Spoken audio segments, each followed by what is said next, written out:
Salut, j'espère que tu vas bien. Je suis Clay Dearborn et sur cette chaîne je te parle de l'histoire du peuple noir.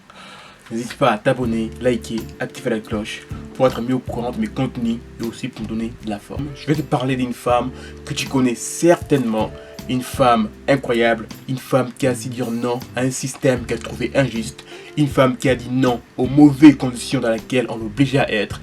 Elle a pris la place d'un blanc et a refusé de céder sa place.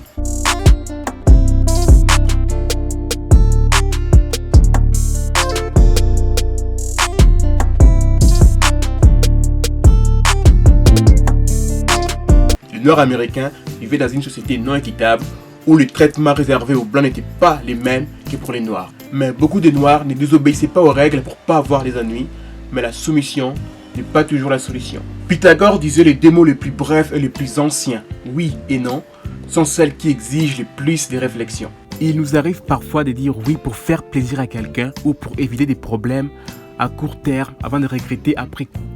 Si vous renoncez à votre pouvoir de choisir, vous donnez ainsi la permission aux autres de choisir à votre place.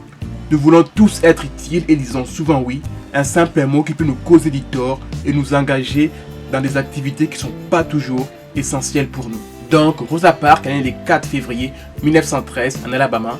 Elle est la fille de James et Leona qui ont deux enfants, Rosa et Sylvestre. Ses parents finiront par divorcer. Elle ira vivre à Montgomery chez ses grands-parents avec sa mère et son petit frère, où elle fera ses études. Par la suite, elle travaillera également là-bas. En 1932, elle épousera Raymond Park, qui est membre de l'association pour la valorisation et la promotion des gens de couleur, la NAACP. En 1943, Rosa et son mari deviennent membres du mouvement pour les droits civiques. Elle était la seule femme et y travaillera comme secrétaire. C'est le 1er décembre 1955, après une longue journée de travail, elle travaille comme couturière.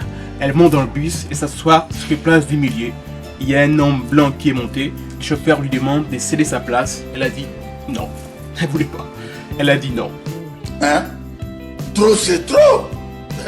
On peut pas accepter. Hein? On peut pas accepter ça. Grâce à un simple mot, elle a changé le cours de l'histoire et la vie de beaucoup de personnes. Elle est arrêtée, jugée.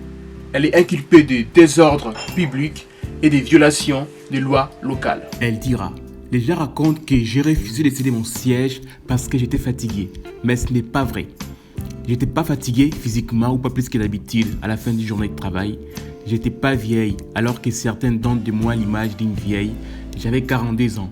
Non, la seule fatigue que j'avais était de céder. Après son arrestation, 50 dirigeants afro-américains se réunissent, menés par Martin Luther King. Ils se réunissent pour discuter des actions qu'ils allaient mener contre l'arrestation de Rosa Parks.